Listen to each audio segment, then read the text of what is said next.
Hands up if you'd like to speak more. And all the Des doesn't, you don't care about speaking, Bhavna either, it's like, oh yeah, cool. And if you aren't paid yet, do you want to get paid for your speaking? Just check it. So, okay, cool. You still want it. Like Nick is Might not be your driver, but you still want it. You see, like there are different options as well. So we have made that this theme for the year because one of the questions we get, I don't know, all the time, I can't even count it anymore. It's like, how do I get more speaking gigs? And then secondly, like, how do I get paid? And most importantly, understanding how speaking can really help your business, no matter who still can't see the power of speaking. Just be honest, it's cool. Like sometimes people come and it's like, I don't get it. Like, why? Why would I do it? I hate it. Okay, everyone gets it. So that's awesome. Nice, you are in the right room. And we have, gosh, when did we start our training program? 2011, for years. I'm so bad at numbers. So for very many years, we have worked with a lot of different businesses, men, women, dogs, and dogs are actually quite successful as well. Like my dog has been featured in the Daily Mail just a couple of weeks ago. So don't underestimate the power of your pet. But that's really, when we started, it was more about the confidence, but then we realized, oh my God, like people then started their own business, people started doing gigs, they started charging higher fees, because there's something this gained confidence from speaking does to you. Now, tonight, I love that. It's wonky, but wonkiness is perfect, right? So tonight is really, it's probably, yeah, it's our entry event. Like whenever we run, every month we run that, and it's really for a lot of newbies to come along and really start sniffing us out and understand how we do things. So we really, like tonight, be here to observe, be here to learn, utilize the audience stage time corner to get some practice, but most importantly, do some mistakes. Even if you come up here in the audience stage time corner and you stand here and say, okay, I don't actually know what to say, but I know now how it feels, you know, standing in front of people. That's cool, because someone, you know, has to give you that opportunity to do it for the first time. And this is probably the most important thing. Like, it doesn't stop with getting it wrong or forgetting your content or forgetting your lines. Like, it's really about making more mistakes. Because the more you push yourself out of your comfort zone, the more will go wrong, the bigger your business grows, you know, the more people will creep out of the woodworks, pointing fingers. I had some interesting comments on some of the YouTube videos, because sometimes we have a controversial speaker, and, you know, I invite that. You have to be cool with that, you know, so over time, trust me, if you don't have any haters, you're doing something wrong. And most importantly, my intention for everyone is actually, it's Kelly's word of the year, right? To be open. Be open to new ideas, be open to meet some new people, be open to more creativity, anything really that can help you to go and take the next step in your business. And this guy, he's not because he's pretty sitting there. What do you mean? But Elliot has probably now, what, 6,000 hours of experience as a speaker. And you know what, I've just been so fortunate because for the first 2 years of me running Speaker Express, he was doing all the speaking. And I kept saying to him, I'm just really busy straightening the chairs. I need to organize everything because I was so scared. And then one day he was just like, Annik, that's ridiculous. And he really like kicked my butt, and he said some other swear words in Hebrew. And, but we really want to be that platform for you as well, to give you a gentle nudge. You know, a lot of you who works alone in their business, a lot of you, because it's, you know, I get it, like you are a solopreneur, and there isn't sometimes really someone there to motivate you or to say, hey, come on, you know, get up, you can do it. And it's so powerful, really being part of a community who offers you that gentle kick in the ass, right? No one has ever been physically harmed, and also no one ever died on that stage yet, okay? And I hope no one will. So here's what we do.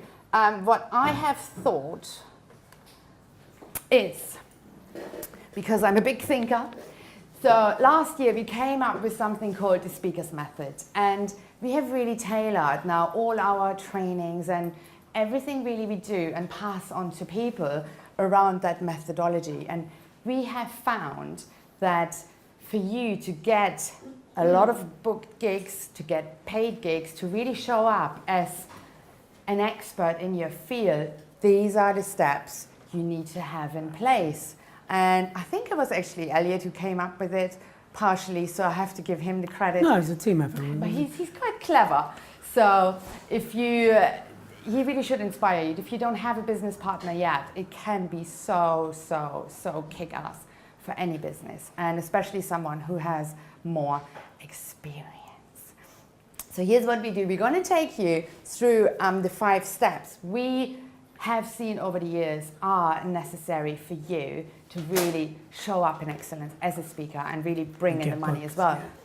And giving you some examples. Now, the first one obviously is confidence. Like if you, let me have a look. What is, shout out some of the audience sizes you have spoken in front of. Like how many people? 50? 2,000? 2,000? 100? 100? 150? What is it?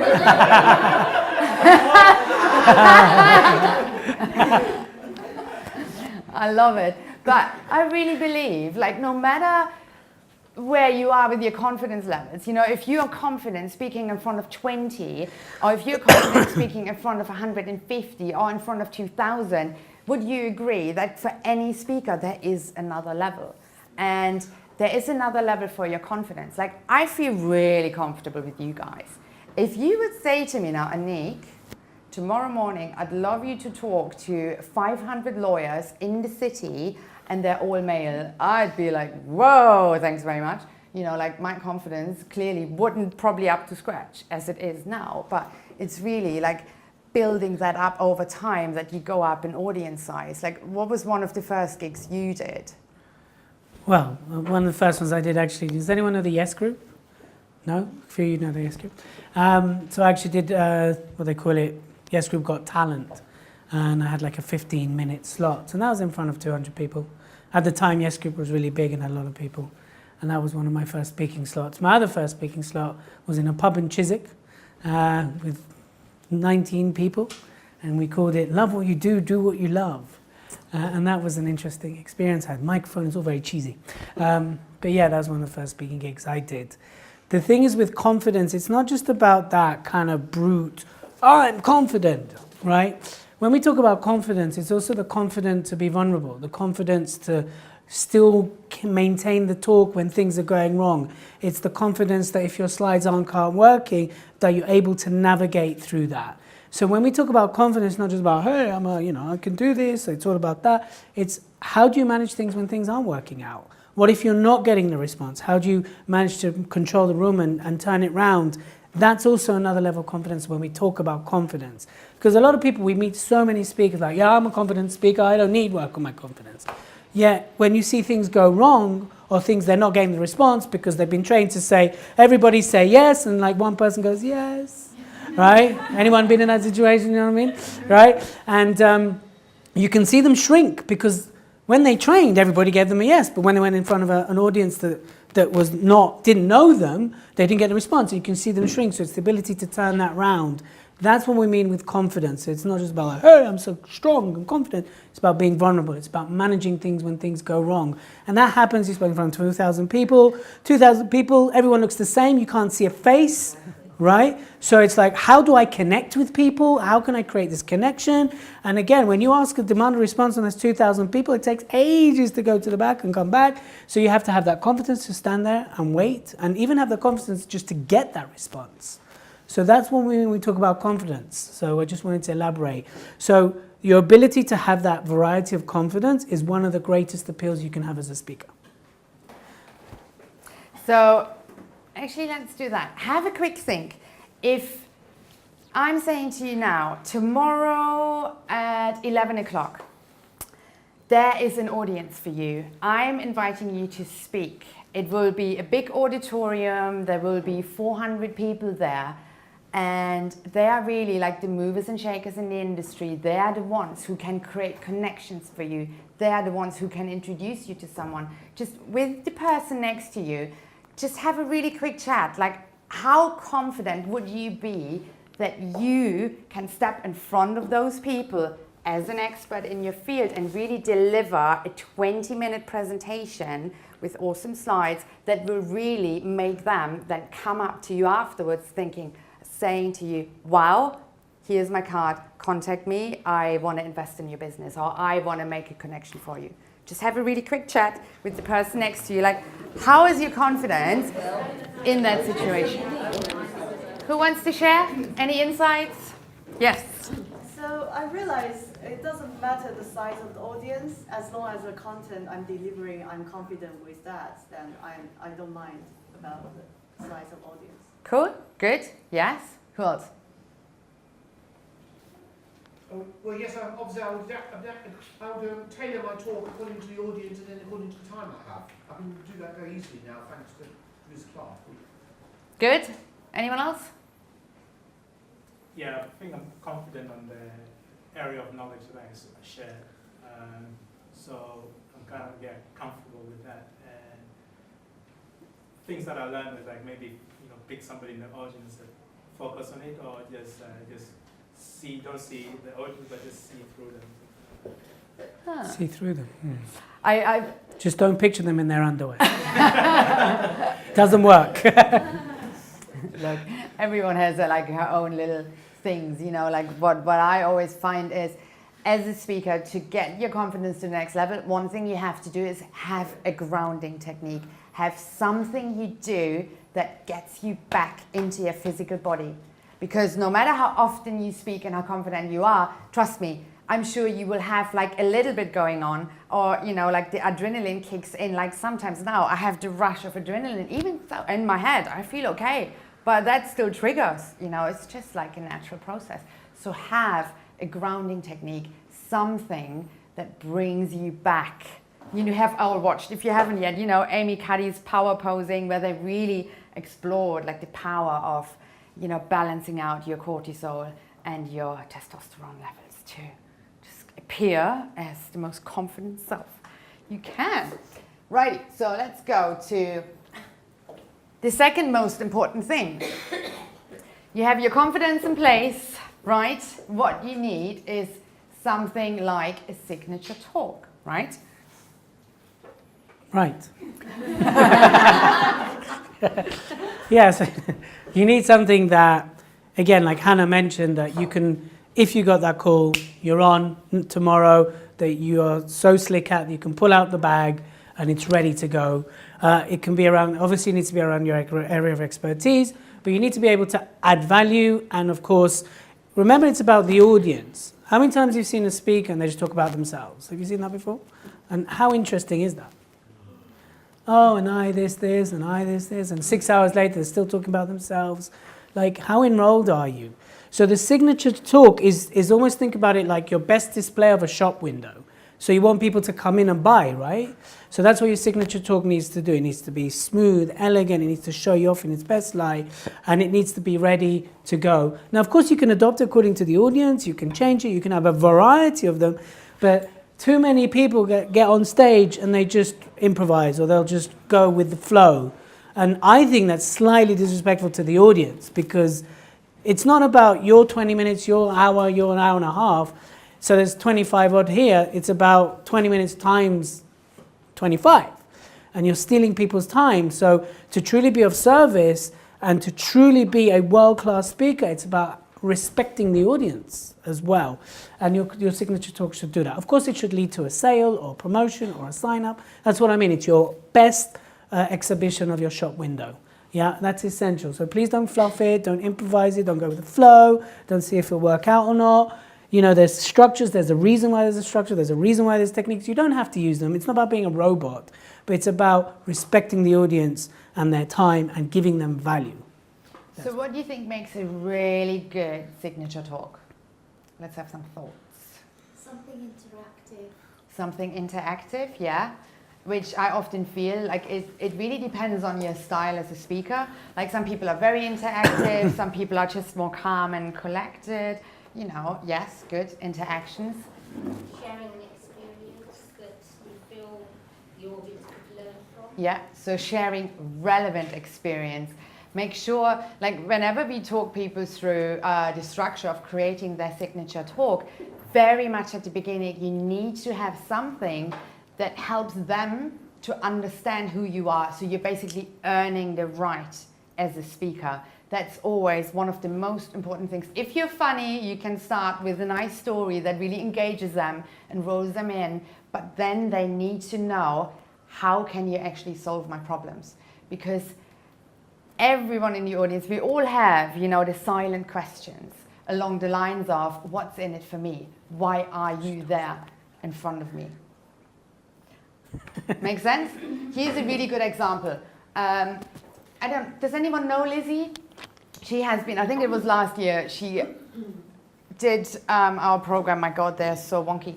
But you get the thingy. So like now she has done a TEDx, but when she started, all she did was create a signature talk. And her signature talk was so good that from just one booking, it was a free gig. She spoke at the Marketing Society and she landed Twitter as her first corporate client.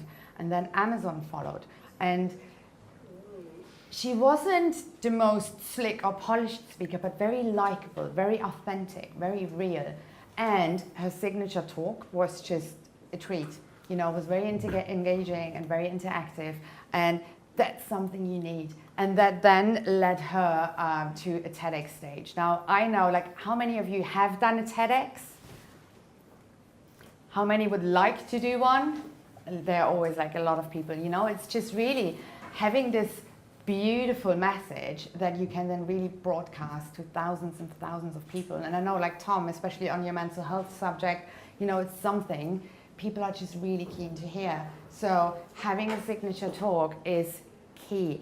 Who has one ready to go? If I would ask you tomorrow morning, hang on, 11 o'clock is this other gig you do. So tomorrow morning at 8 o'clock, like, busy day. who would have a 45-minute signature talk ready? Good. And in addition to that, you have to be aware of as well, if you ever speak at multi-speaker events, what can happen is you rock up there and then the organizer goes, so sorry, the speaker's overrunning, like there are only 20 minutes you can speak. So you have to have a 20-minute version or maybe even a 90-minute version. I've rocked up at events where they're like, ooh, we lost the speaker, could you do 90 minutes? And then you just have to be ready. And that makes a good speaker. And that's really, this is the signature talk you have, where you can just put things in, make it longer, take things out, make it shorter, but the impact is the same. That's the key to the whole magic. Getting gigs, I think that's probably, I'm just assuming, would that be the most important thing for you, where you think like, oh, I need to find out more about getting gigs? Just by show of hands, like who is mostly intrigued by that? Not too many. Okay, let's not spend too much time on it. Moving on. No, I'm kidding. Trust me, it's the most powerful thing you can do to your business and to yourself, to get out there and really show the world, be visible, and show them what you do and who you are. Like we have spoken corporates and, you know, smaller events. I have a gig at the Institute of Directors coming up. We have a partnership with NatWest and RBS where we speak at their events. That's really, your signature talk is worth nothing if it sits in your cupboard, just collecting dust and cobwebs, right? And Elliot just landed a super amazing gig. And actually, why am I telling that story? It's always better when someone tells it for you, right? Yeah, so it's in Portugal, it's at a retreat. It's all expenses paid and a 5-figure for my 90-minute presentation. You know, yeah, it's cool, right? And I get to take my family, all expenses paid. That was my condition. I gave a lower fee so I can take my family. But also because I want to build a relationship. Most people from what we've seen, regardless on the level they're at, we come across really successful CEOs. We've worked with people at startup stage. And what we find is, first of all, not enough people ask for the gig. Like, there's this whole, well, I'm a speaker. You know, they're going to queue up and offer me the gig, right? Not quite. Ask event organizers, ask people who have meetup, hi, can I speak for you? You know, I mean, with this particular gig, she'd never heard of me. Someone mentioned me, and I had to go through the whole process of, you know, really pitching myself, and then she needed to see my show reel. She needed to see all the bits in between, and then we had to talk, and then I had to show her like a longer presentation. So it took time because she's paying me thousands of pounds. So of course she really wants to know what she's getting in exchange. And a lot of people think that's going to happen like that. Now, it can, but it's very few people. So you need to be building up your hours. So asking for lots of gigs. Ask, can I speak for you? Can I come? You know, joining speaking communities is another one as well. Stage, we have a thing with one of our key sayings is stage time, of course. Someone says, do you want to get on my stage? All the members say, Yes.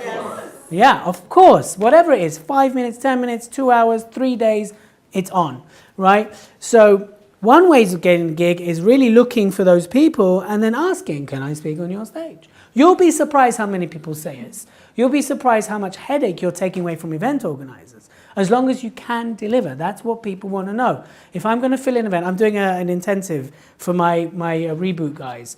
And I've been talking to lots of speakers, and I wanted someone around social media. And I'm like, I'm really worried about putting someone I don't know in front of them. So now I am putting someone I really know very well, who happens to be filming tonight as well. All right. He looks very serious there, doesn't he? So ask for the gigs, look for the people that have your audiences, look for the people, and also stand out. Don't be like, hi, I'm a health coach, I talk about well-being, I can really show people how to be healthy. Do you know how many people claim that and say that?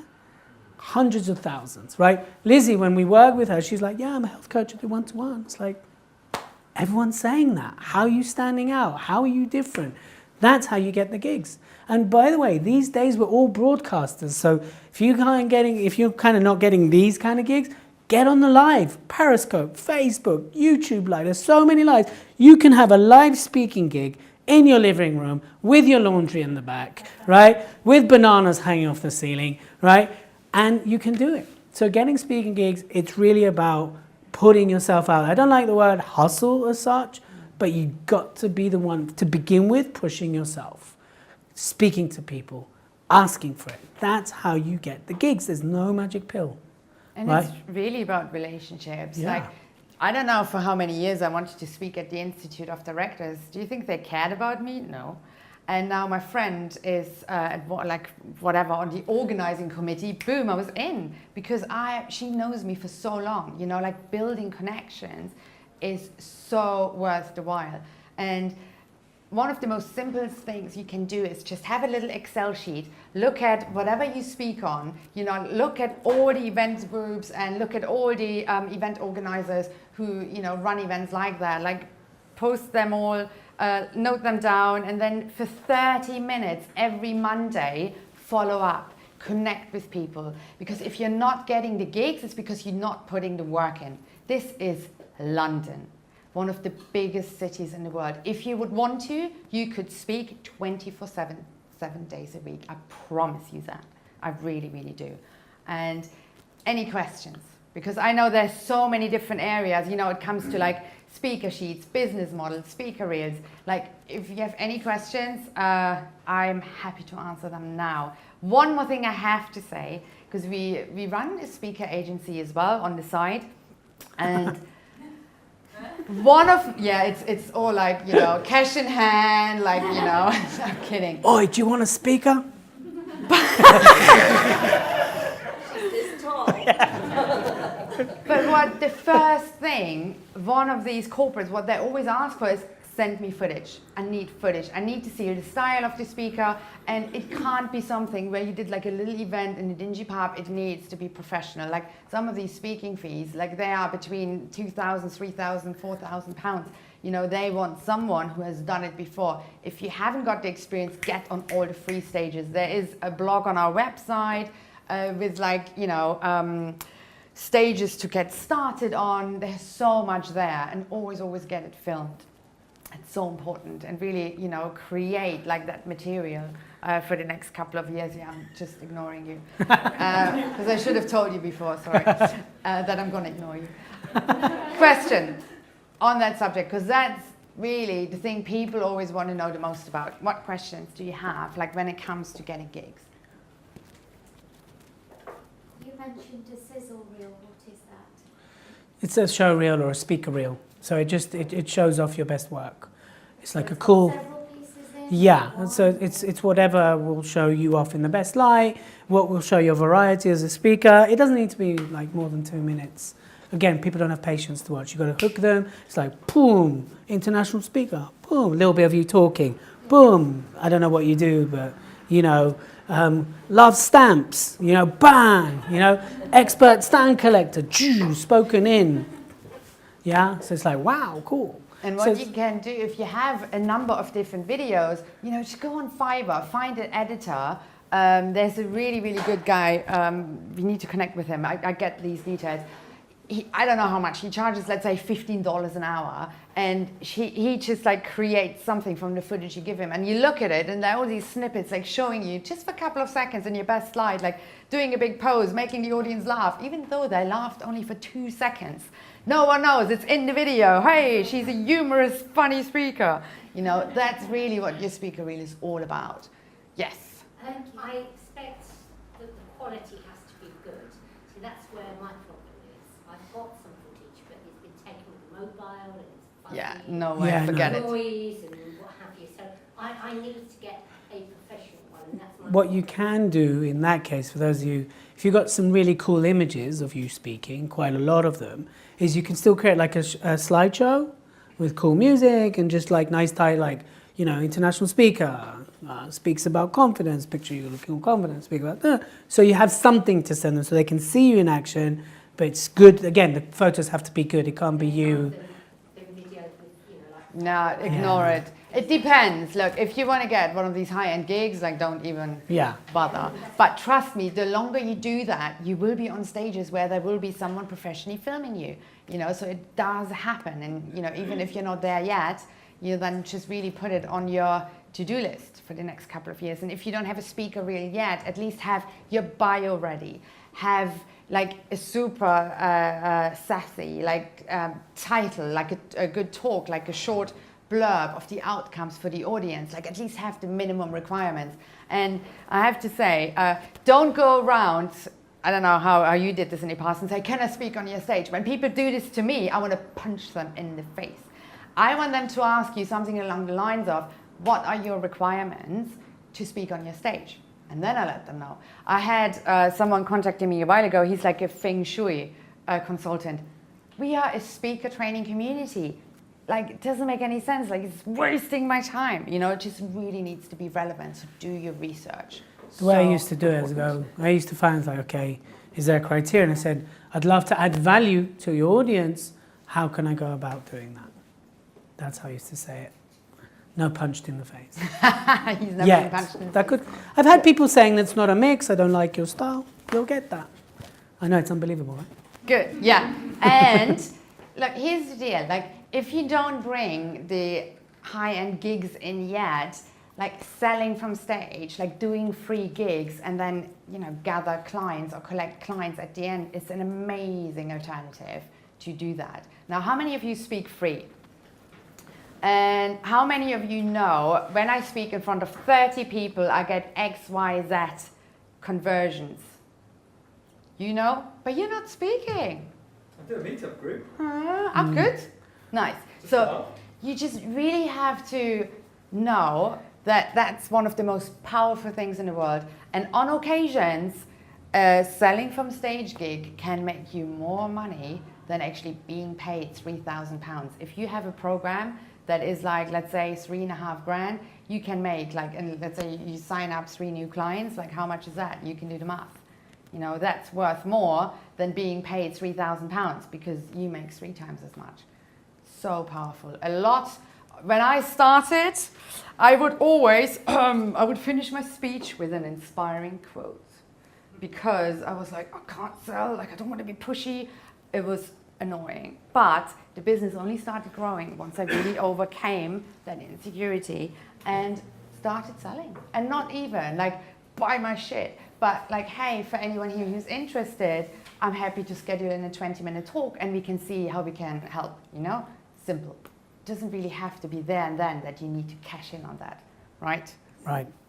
Sometimes. And one of my favorite examples is Harriet. Like if you know her, I mention her a lot, probably because she's also one of my best friends, lucky her. She gets a lot of exposure. So she speaks on body confidence, but you know, well-being, a lot of women groups she does. And a really good platform here in London is Interesting Talks. Do you know Matt Kendall? He's this bald guy. He's always very serious. He's awesome.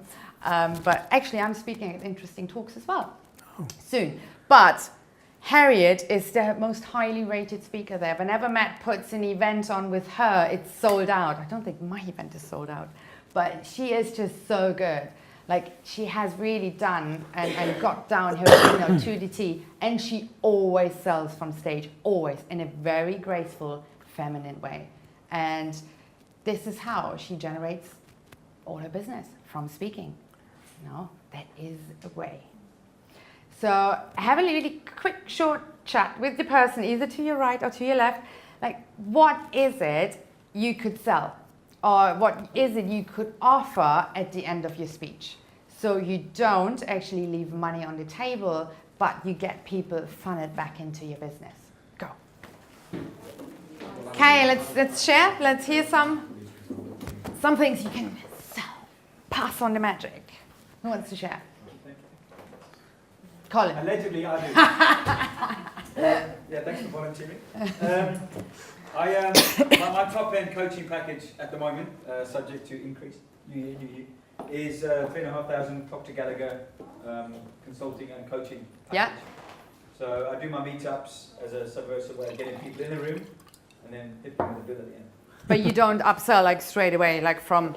I do 3 different coaching packages. That's obviously my premium. Okay. So that's 3,500, and it's a 6-month program. You're interacting with them once a week. So it's 24 weeks of interaction. Nice. Because what we always say to people, it's really at the beginning, it's all about, look, I won't pitch or sell you anything tonight that is like above £40. Because like you hardly know me. I mean, obviously like a few of you have bought into us already because you're on the program, but depending on the time you have with the audience, if it's really only like half an hour, don't sell one of your high-end coaching packages. They will think you're crazy. I once saw a speaker, and within the first 2 minutes, he'd say something along the lines of, my name is Paul, I'm a success coach, and I charge £2,000. I was like, well, who are you? Like, seriously, I was like, he was a nice guy, but I was like, why did he even say that? Like, that put probably like a number of people off in the room, right? Who else? One more. If you don't have a program, because you haven't devised a program, then what else are you selling apart from yourself? Yourself.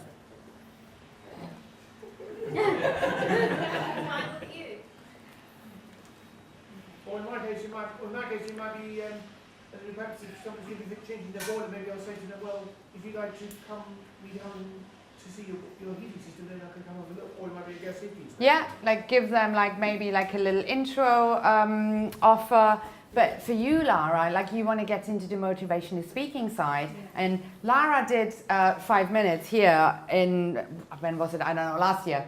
And then the other day I saw on Twitter that someone shared it and all the staff were watching like Lara, like giving a motivational speech on, I think it was on fuck ups or something. Yeah. It was awesome, you know. So if you don't have a product or a service, then obviously it's you, like doing like 45-minute kick-ass sessions for your staff and motivate them, you know. That's what it is. But obviously, like right at the beginning, like have like, I don't know, like a little one sheet, like 3 tips to have like an engaged team or something like that. Yes. Can I ask a question? Yes. So if you then say, see me afterwards for your free 30 minutes session or something, how do you then filter out the time wasters? You can't. Like not from that. That's why. So for example, I mean, there are different options. You can do one thing. Like Harriet, for example, what she always does, she sells a discovery session with herself. So at the end, she would say something along the lines of, look, normally I do a discovery session with people, normally £150. If someone wants to sign up here tonight, it's only £97. This is how you get rid of the time wasters. And let's say, like, what was it last time? She had like a 12 people audience and 2 women signed up. Like, obviously, like, it's a numbers game. If there are like 40 people in a room, she gets 7 signups, you know? So you can do that. A lot of people are too afraid to ask for money. Like, I do like really short calls with people on occasion, but I don't give, like, a lot of people do like discovery calls like for an hour. It's like, really, you know? Yeah. So keep it short or put a price tag on it. This is how you can really eliminate time wasters big time, right? And Can I just add to that for a second? yes, What I do with mine, I don't sell my program straight away, there and then. I do the discovery session on the back of it. On every table or every seat, I'll have a little pamphlet saying, if you're interested, leave your details. I get them all to fill it out as they sit down, not at the end when they all walk out. And if they're interested, they leave it behind. And it gives you their contact details, you're building your mailing list as well. And it also gives their preferred time of contact for you to contact them, like 8 till 12, 12 till 4, 4 till 8. And if they're interested, they leave that, and you can then get back to them and you schedule that discovery session. And then in the discovery session, that's when you pitch. yeah. And then what you can also do is, there are often people use an application process, like, you know, just like a little, like, I don't know, 3 questions. Before our call, fill these in. If someone can't even fill in these questions, they're clearly not serious. You know, but I know at the beginning, some of you can be like, ooh, any lead, you know, is something I want to deal with. And it's just like, the longer you're in business, sometimes you can sniff them out. Time wasters. What we do, like, we're nearly finished, and then any more questions we can like take in the break, and we can talk you through things as well. Here's another good example. James, he runs something called Startup Direct. It was heavily supported by James Kahn, and that, you know, when anyone in business for less than a year, I think it is. 2 years. Or 2 years even, you could get a startup loan, which is a really low interest rate, but this is his business. And the way he actually was able to scale and expand to exotic Birmingham was by getting gigs at all the workspaces around London. You know, like, this is a workspace here, like Bloom's is especially like aimed at women. But what he did is he got in there, he did like whatever value he added, and then he said, hey, you know, if you want a startup loan, speak to us. And from there, he really, really scaled up, and now they are in 2 cities.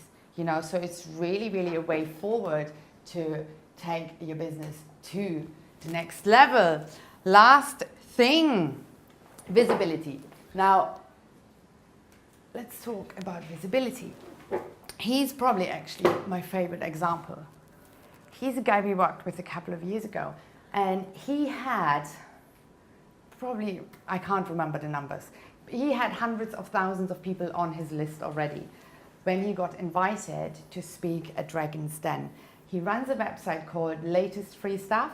So if anyone wants free shampoo or some free cornflakes, students obviously love his site, but that's what Deepak does.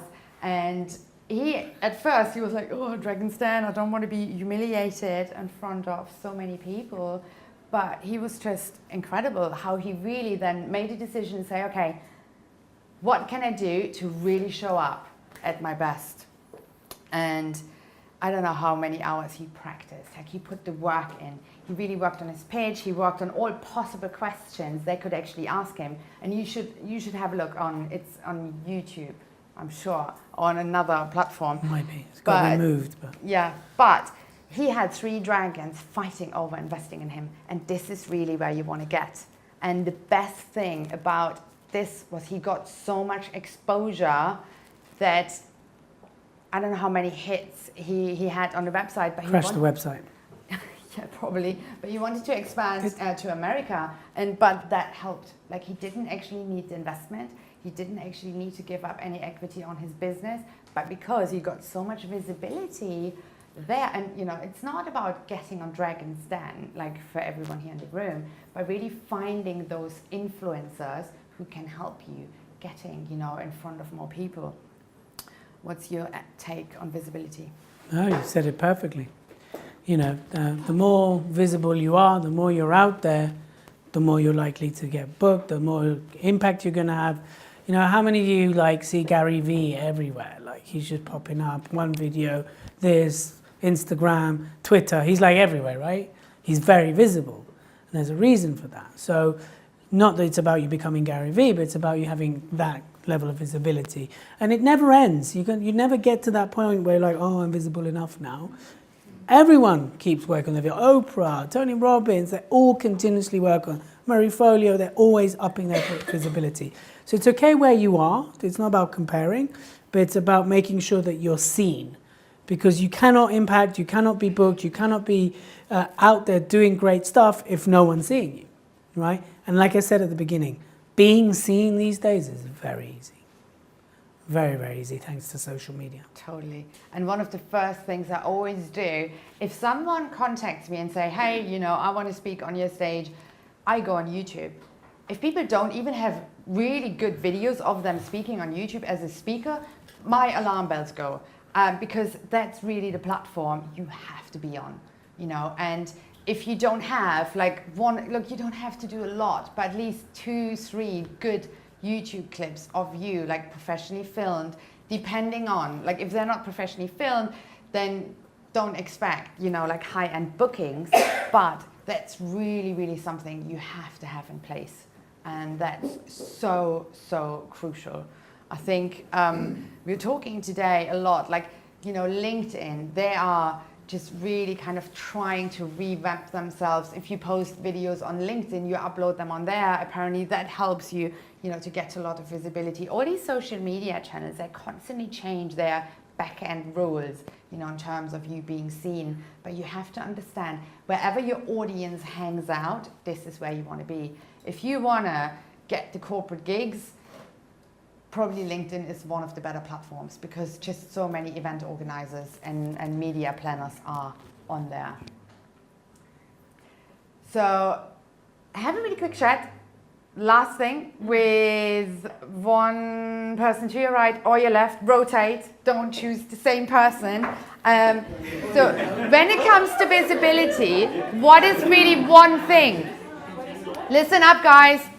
What is, when it comes to visibility, like what is one thing you really, really have to be better at or even want to be better at it? Go. Who wants to share? Let's hear from 1 or 2 of you. I need to buy a tripod.